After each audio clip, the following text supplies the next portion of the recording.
We are live. Welcome. This is Kat Trelinos with Kat's Home Chat. Ta-da by Kat, Next Level Staging and Design. And we are so thrilled to have my guest this morning. She's an alumni, and we're a few minutes late. Technical difficulties. You never know what's going to happen with live. She happens to be on site at a conference and is blessing us with her time in Juju this morning. We are super happy. This month is self-love is our theme. And if you tuned in last week, I had a great guest who talked about having great sex. I was really happy to touch that subject. And today, I want to introduce my guest because she wrote a really nice bio, and I'd like to share it with you. So this is Jenn Colmenares. She believes that so many humans are walking in the planet thinking that they are broken. Stephen. She feels that she is here to share that that is a lie and that you have the power to transform and heal that false belief.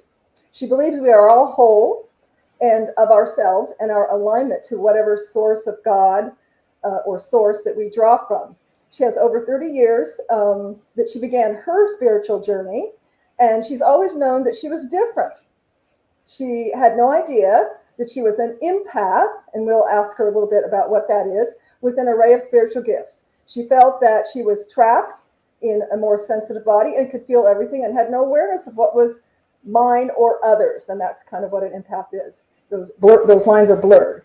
She now dedicates her life to teaching others how to recognize and embrace their spiritual gifts, to do their deep spiritual healing work and attune to their highest self. Our theme for today is self-tuning for self-love. Welcome, Jenn Colmenares. Oh, man, I'm like, thank you. I just love you guys. You know that. So any chance I can talk about self-love. We love you. We love your heart. And I'm really excited. What kind of spawned, I think it was a post you had done on Facebook at a coffee shop, and you had the tuning forks out. And I'm just like, oh, yeah, let's tune up our life. I believe last time we talked, which was episode 52, I believe. Jeff, correct me if I'm wrong. And we talked about the chakras, which is really, this is not woo-woo stuff, people. Everything is energy, and we all have energy points within our body. And Jenn shared with us how to, as much as we could in 30 minutes, how to clear your chakras. So where would you like to start, Jenn, on self-tuning? So how what is, are there like the 3 C's or the 3 B's or some, your most powerful and amazing tips to self-tune for self-love? Let's start with this one. This is huge. Let's start at the beginning, and it's called self-worth. What is your worth? What is your value to yourself? When you don't know what that is, and when you don't have self-worth, then you can't even involve yourself in self-love. So I think that's a lot of it. You've got to figure out what you're. And I don't know. I'm on like a quest. I'm reading like a book a week, kind of delving into what the next step in my journey Good for is. You. There's a book inside. I don't know how I want to meld it with design and mind, body, spirit. Very, my message will come to me as how that will present itself. But self-worth, I think so many of us think that we have to earn it. We have to, change the size of our thighs, increase our bank account, live in a bigger house, have a better car. And I'm here to tell you, and I know Jenn's going to echo in on this, that ain't your self-worth.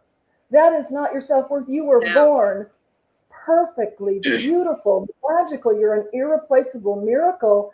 And once you get that into your mind, body, and spirit, you will not be chasing outside stuff for worth. Would you agree with that, Jenn? And what would you like to add to that?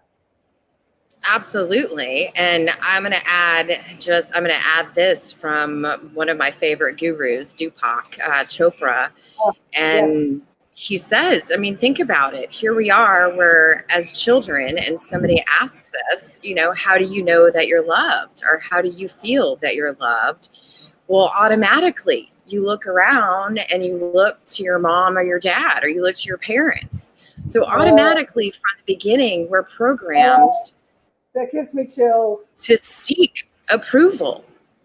Yeah. So it's that process of learning.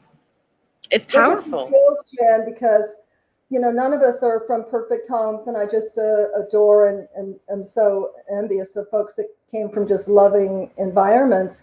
But most of us have come from some sort of dysfunctionality, different levels of abuse even.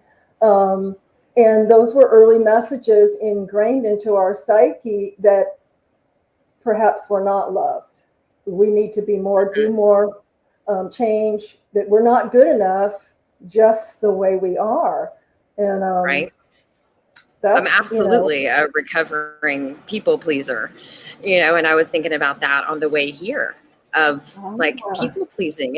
That's what it was. Yeah. It was seeking that approval from others on the outside because I didn't have it.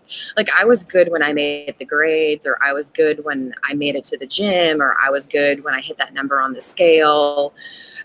I was good when I was the yearbook mom. Like there were things that I was good at, but it wasn't internal. They were esteem that I was chasing. It wasn't worth that I was creating. Wow. And, you know, I know there's many people out there, and, you know, I think women, not that men can't fall prey to it too, but I think women seem to be set up more for doing for others and being people pleasers, you know, being the right wife, the right mom, the right, you know, school mom, etc.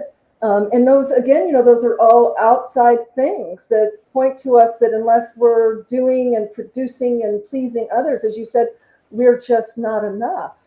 And we are enough. How can we not be enough? You know, a tree stands and it's just a tree. It can be tree. And it can revel in its treeness.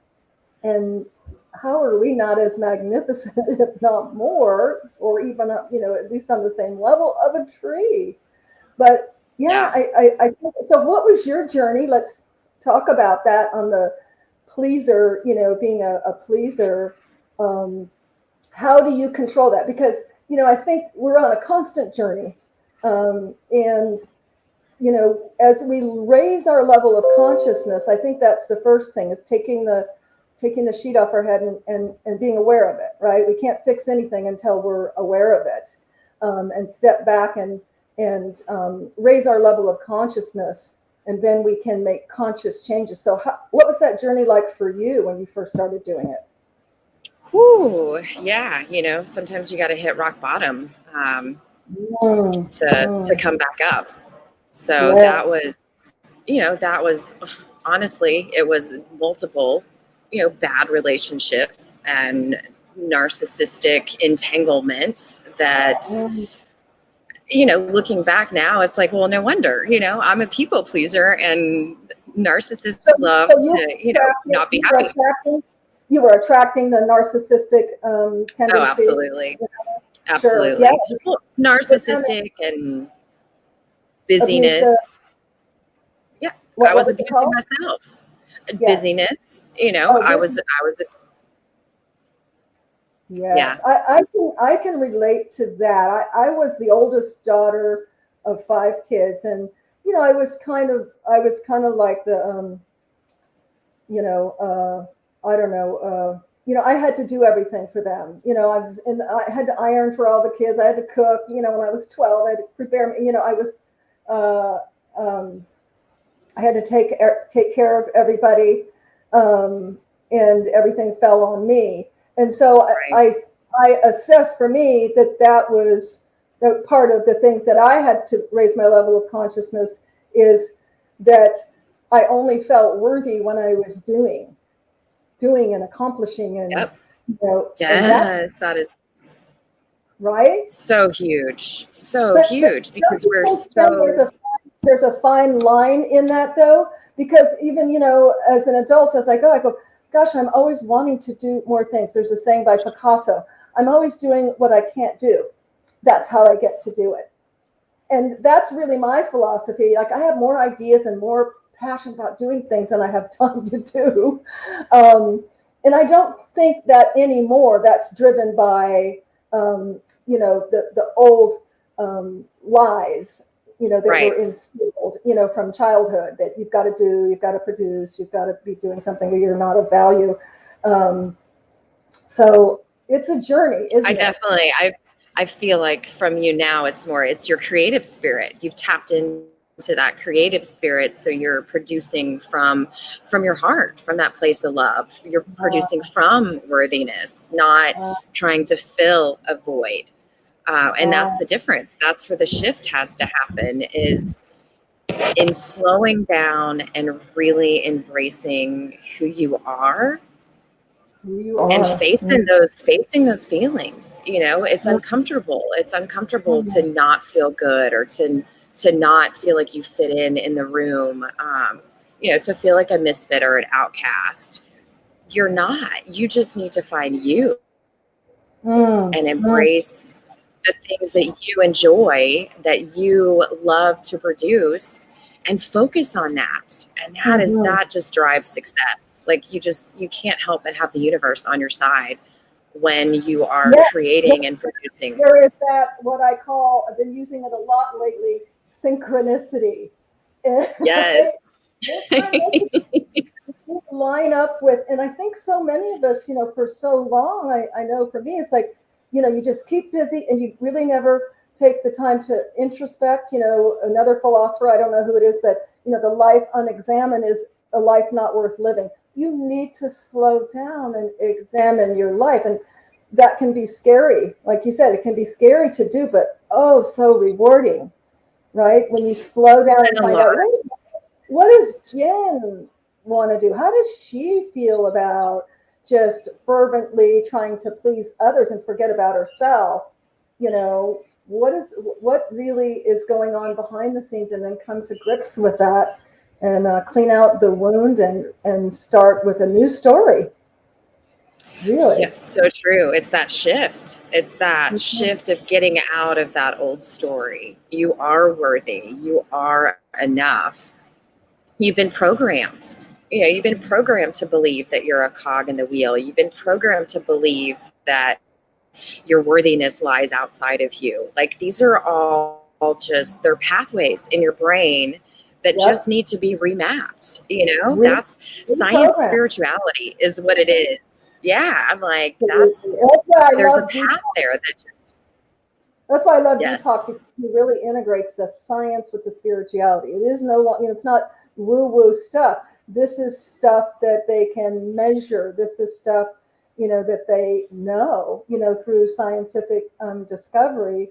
And we just need to reprogram ourselves, in one of the books that I'm reading, I don't even know which one it was, but they talked about, how really the innocence of a child, like, I'm watching my granddaughter who's 10 now. She's not what she was when she was 3 or 4. It's like, that freedom, a young child doesn't care about the past. They don't care about the future. They live in the moment. Yeah, they need some reining in, but they're spiritual warriors, of just being in the moment. And I think, we need to get that back, because, like you said, the programming, what happens is there's, the parental influence, the school influence, the societal influence, whatever's on television. Now it's on our phones. And if you're taking that all in, and so much of it is mind control, people, you're programming your brain. You've got to reprogram your brain, really. Well, you're letting them program your brain. Exactly. You're letting others program your brain.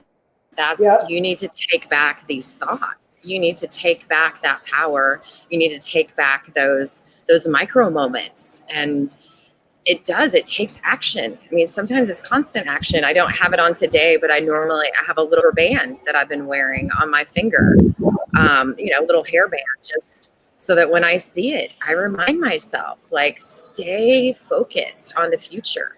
Like, I have goals, and that's my goal. It's like, so when I find myself going down that little rabbit hole of, oh, I can't do this, or, oh, that's too big, or, what's so-and-so going to think about this, or, I'm not from that place, or what are they going to think? It's like, no, I look at my rubber band and I'm like, no, I've got this. Like, I'm totally worthy. This is you can do it. Exactly. my world that I get to create in my way.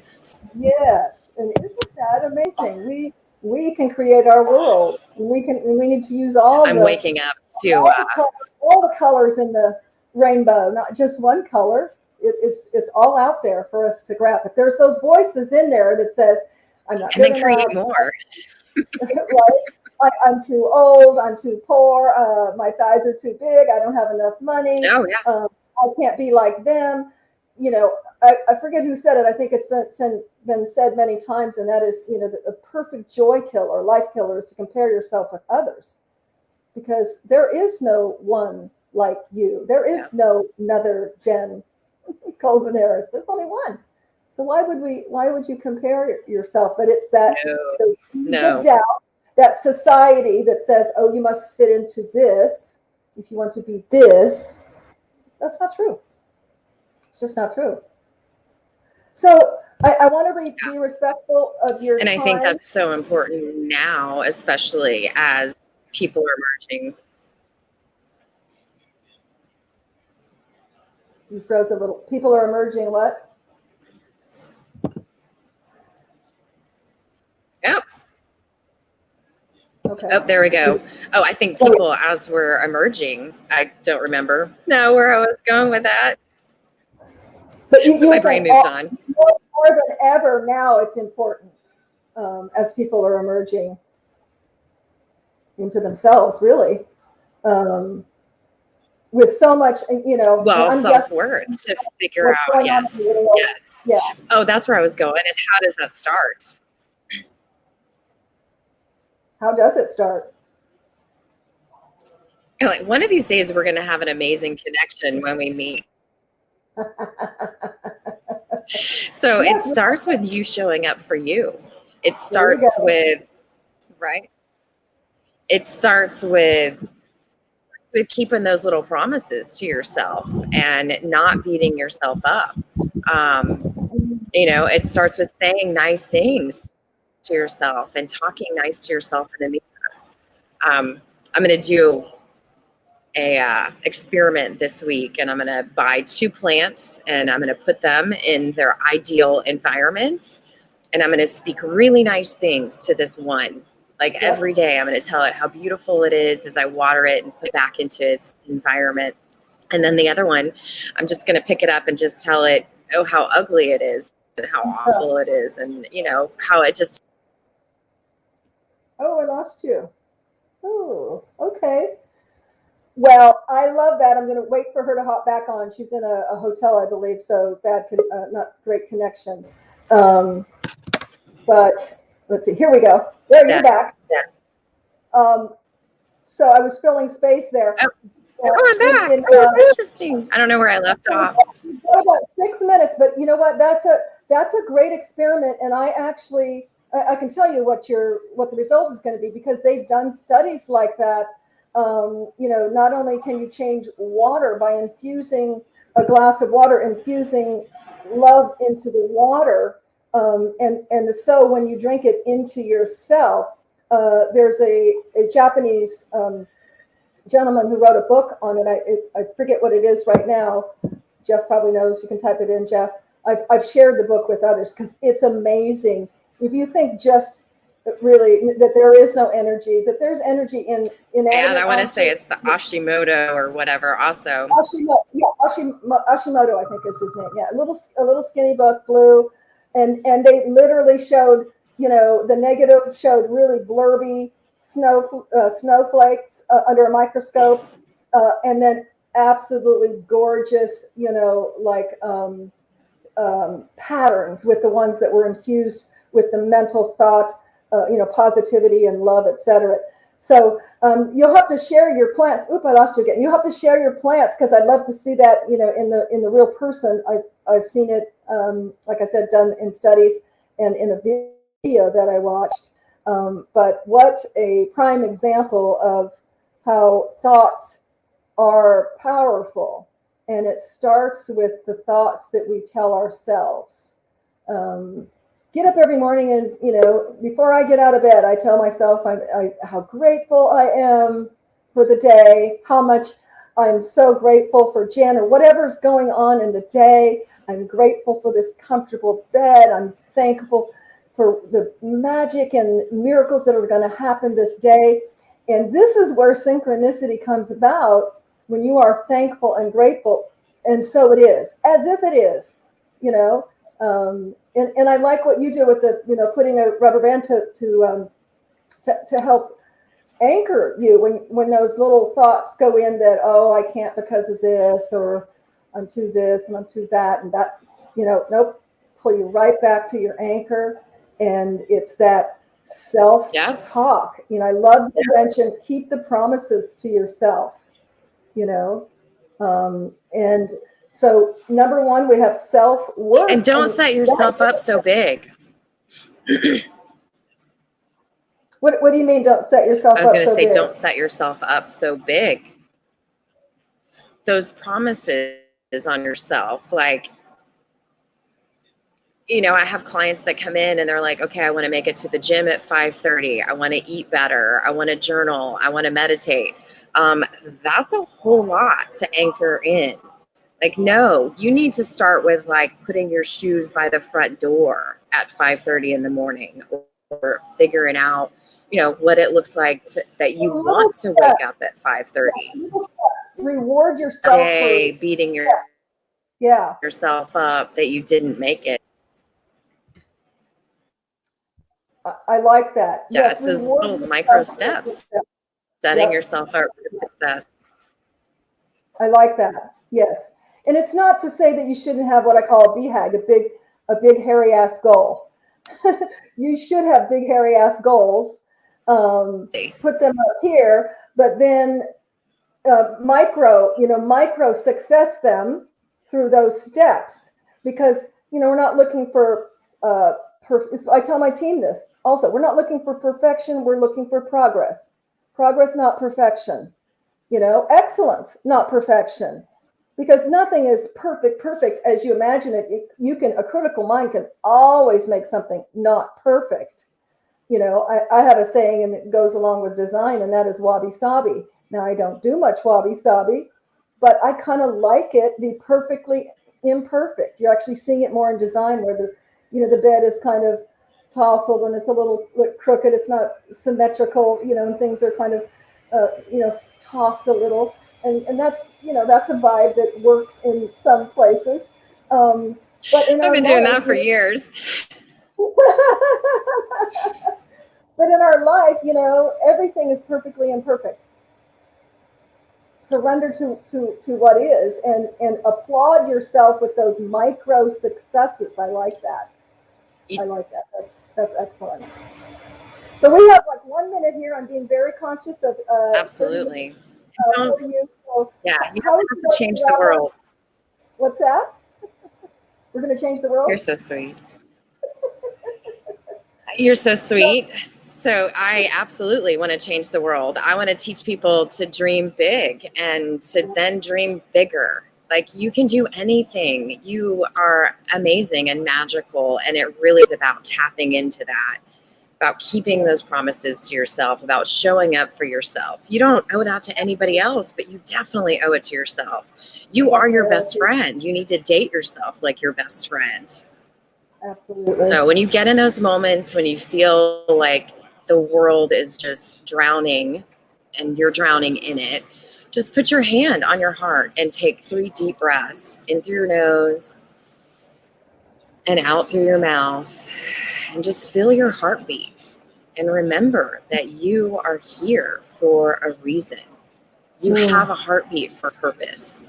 And it's not to, it's not for anybody else. It's for you. It's for you to discover. You are here to help change humanity and to raise this consciousness and to bring a light into this world. Absolutely. I love that. And we're going to wrap up here. So I'm going to share or have you share your information. If the hardest thing, I think, and tell me if you agree, Jen, is for many folks really to get to the place where, because we all seem to at points in our lives are on a hamster wheel, and we're just doing, and we have so much on our schedules, and now with automation, and and really we don't know where to start. Many don't know where to start or how to find that. Well, I don't know. I don't know what I want. I don't know who I am. And those are things that Jen can help you with to get, because that's the first step. Would you agree, Jen? Is to Absolutely. To go, okay, well, how do I get to that state? How can you help me find, lead you really? Because we all find our own journey. No one can tell you what your journey is. But with someone like Jen, she can help navigate you and give you tools to help you uncover you and be your best self. And isn't that what we want? To live a life with passion, to be our best self, to not to be perfect, but to be the better me than I was yesterday. That's a path to successful living. And what is successful living? Again, it's not what's in your bank account. It's not how great you look, what clothes you got, what house you got. Successful living to me is doing what you want, when you want, with who you want, with passion. And you got to get to that point, finding out the core of who you are first to do that. So Jen, how could somebody get a hold of you if they wanted to chat with you and find out about your services? So they can reach me on social media anywhere at Jenn Colmenares. And if anyone is interested, put a hashtag below here, comment on this. I will personally reach out. I have a couple of different programs that I'm kicking off. I'm super excited for February 22nd. I'm having a roundtable of I'm interviewing now 11 successful entrepreneurs. I want this to be a powerful group as we come together and really build out that dream for each other and hold that space. I know how powerful it is when we start manifesting together. So I'm interviewing for that core group of people right there. And then I have workshops. I do one-on-one coaching as well. So there's a whole gamut of things that there's a way that we can work together if you really want to get your head together, if you want to put you first and you make you the priority here going into 2022. That really is the shift. There's a shift in consciousness, and I'm here to help you navigate it. Absolutely. Thank you so much, Jen. Great information. And thank you so much for being part of our self-love. What a great topic, because, this is all about self-love, keeping promises, starting with love. And some people don't know how to get to that place. And I'm sure, with your experience, you could help them. So thank you so much. If you're watching this and someone needs to hear it, share it with them and tune in next Friday. I have an exercise physiologist he's actually my personal trainer, and he's going to share his years of experience in basically tuning up your body for self-love. So tune in next Friday. Thank you again, Jen. Absolutely. Have a beautiful day. And as usual, stay hopeful, stay positive, and stay connected. And thanks for connecting with me and Jen today. And we'll see you next week.